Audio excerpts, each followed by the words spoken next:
자, 요 부분 이제 흐름은 아시겠죠, 그죠? 여기서 이제 요 흐름 이해하셨으니까 조금 이제 안에 세부적으로 한번 들어가 볼게요. 자, 보세요. 양도가액과 취득가액이다, 그죠? 제가 조금 전에 이제 1억에 샀다가 1억 5천에 팔았다 그랬습니다. 그 금액은 실거래가일까요? 기준시가일까요? 제가 다시 한테 말씀드립니다. 실거래가일까요? 기준시가일까요? 예, 맞습니다. 실거래가. 기준시가 또 처음 들어보죠, 그죠? 우리 조금 전에 취득세는 뭐가 나왔습니까? 그렇죠. 시가 표준이 나왔죠, 그죠? 예. 이것도 같은 거의 비슷합니다. 약간 차이는 있습니다만 거의 비슷한데, 요거는 정부에서 세금을 징수할 때 최소치를 정해놨다 그랬습니다. 마찬가지입니다. 그런데 요거는 우리가 지방세는 요걸 사용하고, 양도세는 국세입니다. 국세는 요 말 씁니다. 기준시가. 주로 이제 아파트 많이 해당되죠, 그죠?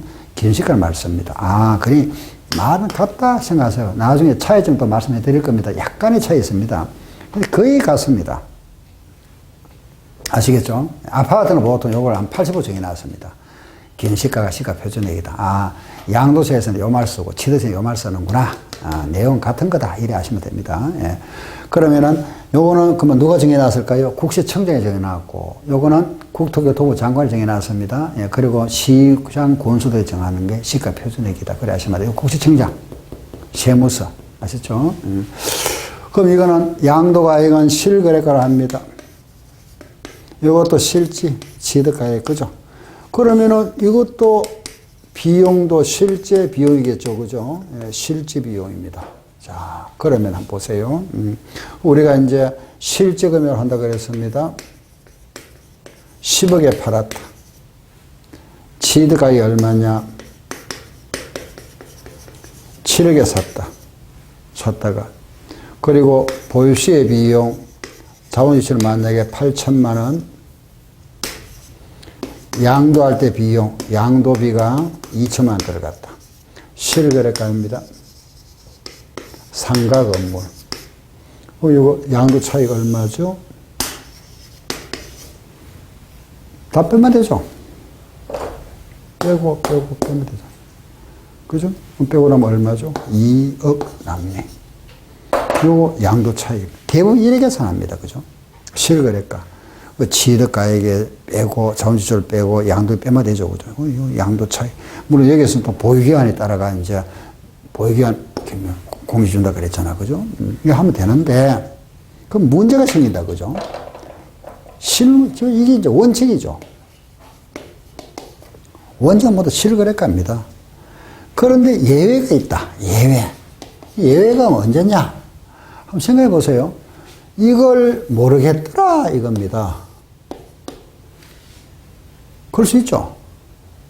내가 샀다가 팔았는데 얼마 주고 샀는지 모르겠다. 이런 게 뭐 자주 흔하지는 않습니다. 우리 아버지가 한 50년 전에 샀었다. 그걸 오늘 내가 팔았습니다. 또는 우리 할아버지가 샀던 산 임야를 100년 전에 샀는데 내가 오늘 팔았다. 몰 수 있죠. 그죠? 그래서 법에서는 당연히 몰 수 있다 이겁니다. 그러면 이걸 모를 때 어떻게 할 거냐? 법을 정해놨습니다. 그 매매 전후, 3개월 전후에 매매 사례 가격으로 하세요. 매매 사례. 그럼 100년 전에 3개월 전후 매매 사례. 잘 없겠죠. 그죠? 그러면은 감정평가사가 감정한 가액으로 하세요. 100년 전에 또 3개월 전후에 감정가액. 그 소급 감정 또 안 되죠. 할 수가 없잖아. 그죠? 100년 전에 그 소리를 가서 어떻게 감정합니까? 그러면 이거 환산해서 정해보세요. 환산가액. 환산가액 없으면은 기준시가를 하세요. 기준시가는 국세청에 정해놨으니까 항상 있겠죠. 그죠? 예. 그래서 이런 순서로 하랍니다.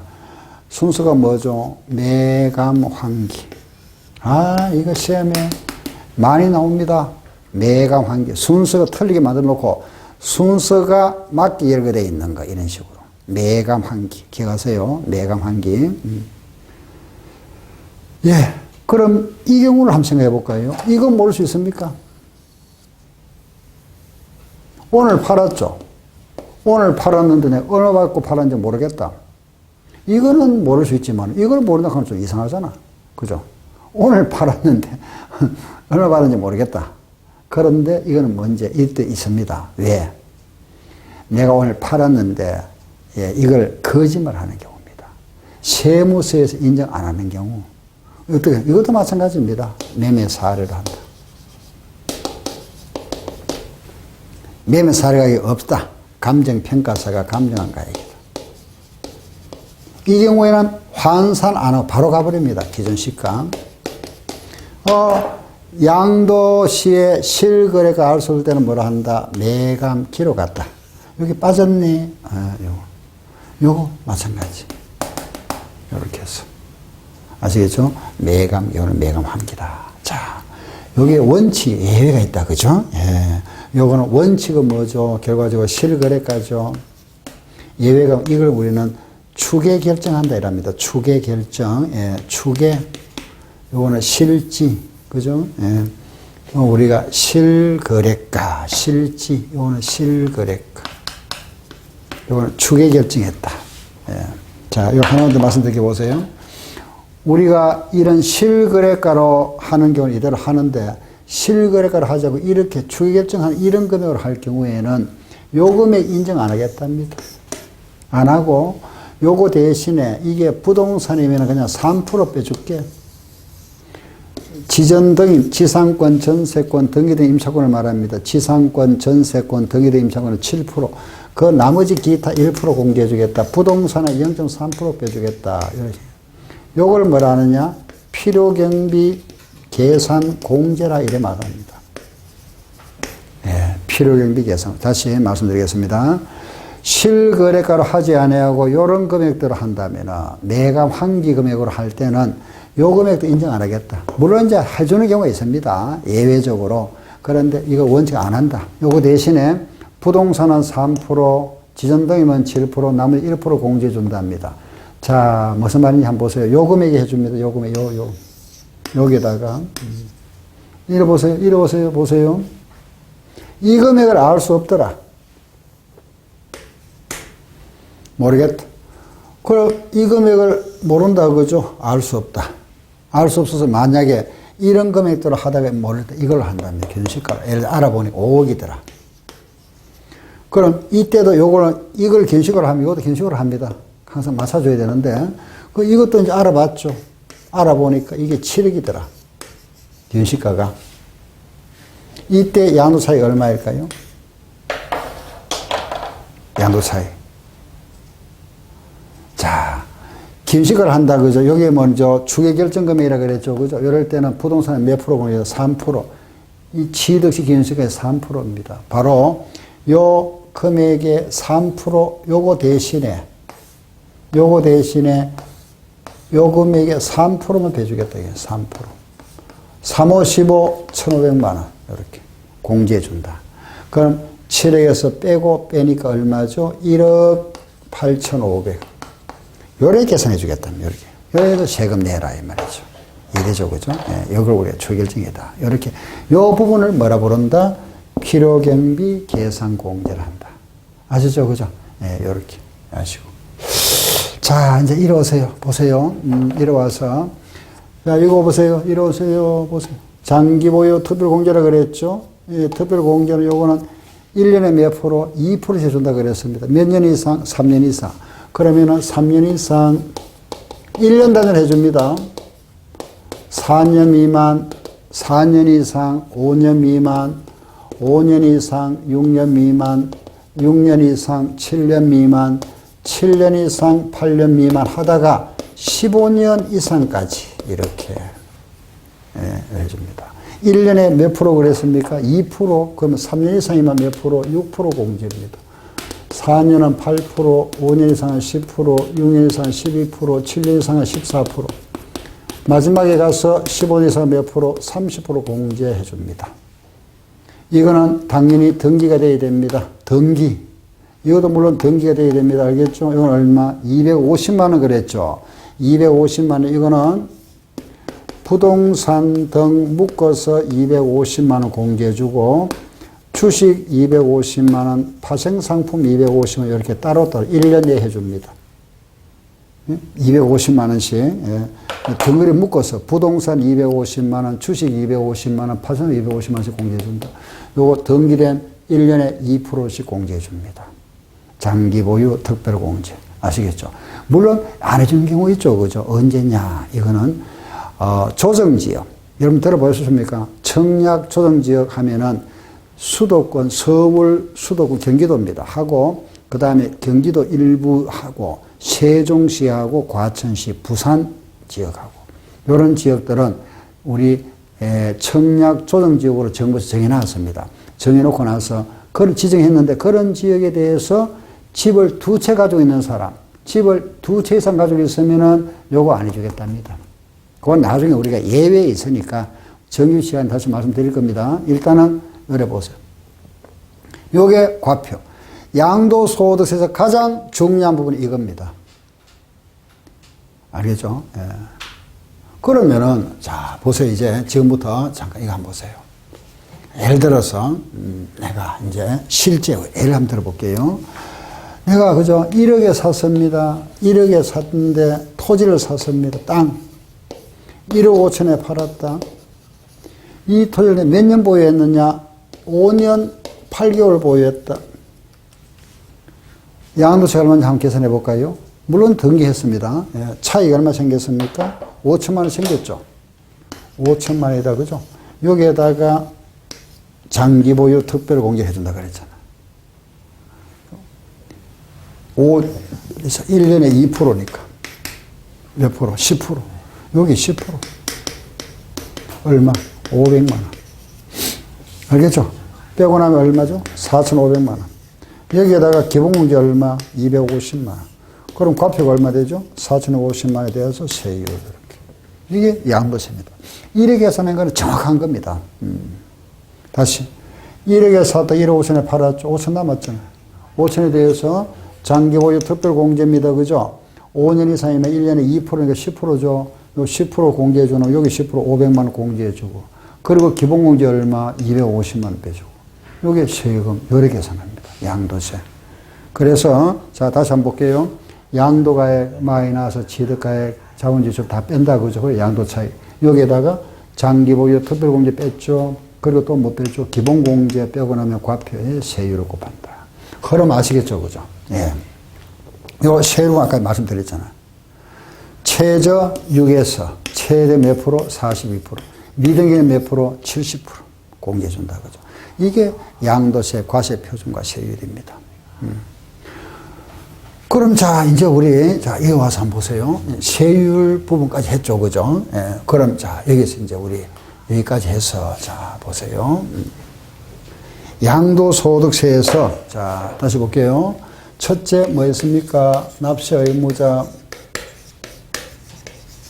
두 번째 양도세 과세 대상 알아봤죠, 그죠? 세 번째 뭐죠? 양도세 과세 표준. 네 번째 뭐죠? 세율. 세율이라 그죠? 요 세율에 오면은 방금 뭐라 했죠? 표준 세율. 중과 근데 양도세 중과 세율은 뭐 별로 할 거 없습니다. 이거는 뭐냐면 미등기 같은 겁니다. 70%. 그리고 여기 뭐가 있다 그랬죠? 비과세가 있죠. 요 부분, 요거 비과세. 여기서 또 이게 또 중요하죠, 그죠? 예. 비과세 하면은 여러분들 아실 겁니다. 집 한 채 외에 2년 살다가 팔면은 과세 안 하죠, 그죠? 내가 집을 샀다가 2년 살다가 팔면은 한 채, 집 한 채를 갖다가 과세 없습니다. 세금 부과 안 하면 이게 비과세를 합니다. 그래서 이게 뭐냐? 1세대가 1주택을 2년 이상 보유하고 팔면은 세금 없다. 1세대가 집 한 채를 2년 이상 보유하고다. 보유입니다. 물론 조정지역은 2년 살아야 됩니다. 거주고. 팔면은 세금 과세 안 하겠다. 이게 비과세입니다. 그게 뭐 대표죠, 그죠? 그 다음에 두 번째는 이제 농지를 서로 교환하거나 분합. 농지를 서로 바깥, 요것도 과세 안 하겠다. 그리고 이제 개인의 법원 파산 선고 결정으로 넘어가는 재산, 이거 과세 안 하겠다. 그 비과세의 핵심 이겁니다. 112. 앞으로 뭐 범죄 신고가 아니고 우리가 112라 이렇게 표현하는데 뭐 편하게 1세대가 1주택과 그 토지, 부수 토지 있죠, 그죠? 토지를 2년 이상 보유하고 팔았다. 양도. 이거 세금 과세 안 하겠다 이겁니다. 아시죠? 1세대가 1주택을 2년 보유하다가 팔면은 과세. 이게 비과세. 양도소득세에서 또 아주 중요한 부분이 바로 비과세입니다. 1세대 1주택 2년 보유. 조정지역은 2년 살아야 됩니다. 거주해야 되고, 이 부분. 그래서 양도세 가장 핵심이 이거죠. 과세 표준. 뭐 시험에 제일 많이 나온다 보시면 됩니다. 이거. 비과세 부분입니다. 이걸 제가 가르쳐 말씀드리겠습니다. 먼저 1세대라 그랬습니다. 1세대라 하는 것은 세대주, 거주자랍니다. 거주자가 배우자가 있어야 된다. 이게 1세대 기본 구조입니다. 뭐 동거 가족도 있어야 되지만 동가족은 이제 있어도 없어도 관계없습니다. 그럼 배우자가 없어도 1세대로 보는 경우가 있다. 이 사람 나이가 30세 이상이거나 소득이 있거나 일정 근로소득 또는 뭐 다른 소득이 있거나 사업소득이거나 이 소득은 국민기초생활을 겁니다. 한 68만 좀 됩니다. 월 68만 이상. 직장이 있거나 또는 배우자가 결혼했다가 사망하였거나 이혼한 경우다. 이런 경우는 배우자가 없어도 1세대로 본다. 그 결국 기본적으로 우리가 세법에서 1세대라 하는 것은 결혼한 세대죠. 혼인하면 1세대입니다. 미성년자도 혼인하면 1세대가 된다. 여기 1주택이 나오죠. 그죠? 집 한 채다. 집 한 채. 1주택이라 그랬으면 요거 용도는 사실상 용도를 원칙으로 한다. 공부상 용도가 원칙이 아니고 사실상 용도다. 부토지 그랬죠. 요 토지에 집이 있습니다. 집이 있는데 땅이 크다. 그죠?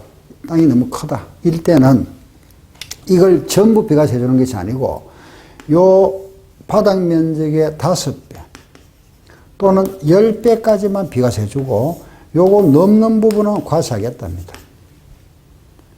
그럼 5배가 어디냐?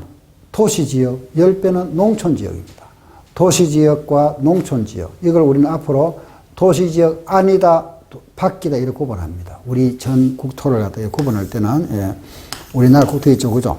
도시지역 아니다, 도시지역 밖이다 이렇게 구분해 버립니다. 그래서 요거는 도시지역 안에 있으면 몇 배까지 5배, 도시지역 밖에 있으면 몇 배까지, 바닥 면적의 10배까지를 그 부속 토지로 보고 그 넘는 부분은 과세하겠답니다. 그리고 2년 보유가 나왔죠. 그죠? 2년 보유, 2년만 보유하면은 과세 안 하겠다. 2년. 조정지역은 2년 살아야 됩니다. 그런데 여기 원칙이죠. 원칙이 항상 뭐가 따른다 그랬죠? 예외가 있습니다. 예외가 있다. 이거 보세요. 내가 임대주택에 삽니다. 임대. 장기 임대주택에 5년 살았다. 5년 거주 후에 이걸 분양받았습니다. 분양받고 요걸 5월 1일 날 분양받았습니다. 5월 3일 날 팔았다. 5월 1일 날 분양받아서 이건 내 거 됐죠. 그리고 바로 팔았습니다. 보유기간 얼마죠?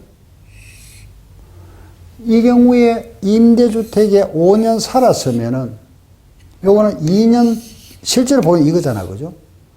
보유기간은 우리가 등기부 등본상의 보유기간이니까 내 등기부 등본에 이제 소유권이 넘어온 시간, 넘어온 그 시점이죠. 근데 이때 임대주택에 5년 살았으면은 2년 보유한 걸로 간주해 주겠다. 바로 팔아도 요건 집 한 채면은 비과세 주겠다. 그래서 이게 5년 살았으면은 나옵니다. 어디에? 그렇죠. 임대주택에. 임대주택에 2년 살았으면은 살다가 분양받았다. 비과세 주겠답니다. 그 두 번째는 1년만 살았으면은 비과세 주겠다. 뭐냐 하면은 치약, 근무상 형편, 요양, 그리고 학교 폭력, 그리고 대체주택입니다. 뭔 말인지 딱 벌써 이해하시죠, 그죠? 내가 서울에 살다가 아들이 저기 부산대학교 입학했습니다. 서울에 살다가 부산에 입학해서 요 집 팔고 이사를 갑니다. 요 집에 1년만 살았으면 2년 보유한 걸로 간주해 주겠답니다. 초중은 안 됩니다. 고등학교 사이입니다. 이거 다 아시겠죠? 그죠? 서울에 살다가 부산에 남편이 발령나서 요 집 팔고 이사 갑니다. 요 1년만 살았으면 2년 보유한 걸로 간주해 준다. 몸이 아파서 요양 가는 거, 학교 폭력으로 개시주택이라고 그랬죠. 요거는 뭐냐? 내가 이 집에 살았습니다. 요 집이 재개발, 재건축 된다고 그러죠. 철거, 나왔다. 나와서 집을 샀다. 요 집 대신에 샀죠. 요 집을 우리가 뭐라 부른다? 대체주택이라 합니다.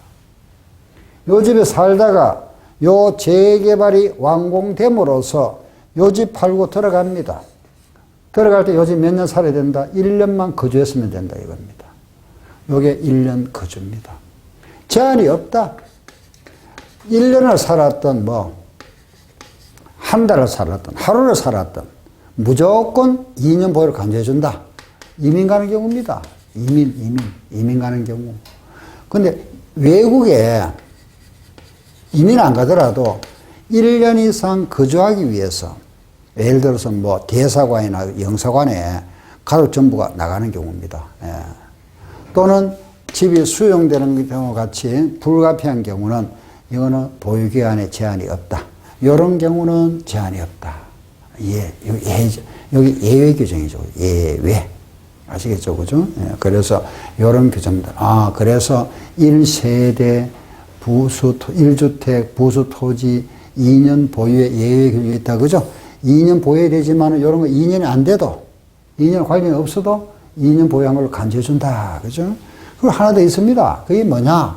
집이 두 채인데 1주택으로 봐주겠답니다. 언제? 특별한 경우도. 이거는 우리한테 봐주는 게 아니고 좀 특별한 경우입니다. 지금부터 이 부분을 좀 말씀드리겠습니다. 예. 이거는 여러 가지 경우가 있는데, 교재 안 보셔도 됩니다. 왜냐하면 제가 필요한 부분만 몇 가지 말씀해 드리면 되니까. 자, 이거 한번 보세요. 첫째. 요겁니다. 요 경우. 이사 가는 경우입니다. 이사. 거주 이전이랍니다.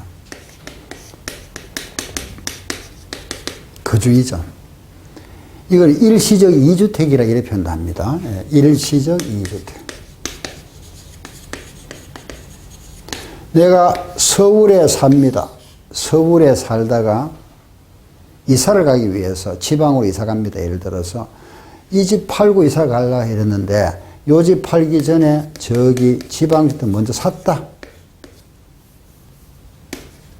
이걸 팔기 전에 요 집을 먼저 샀으니까 내 앞으로 집이 두 채 맞죠?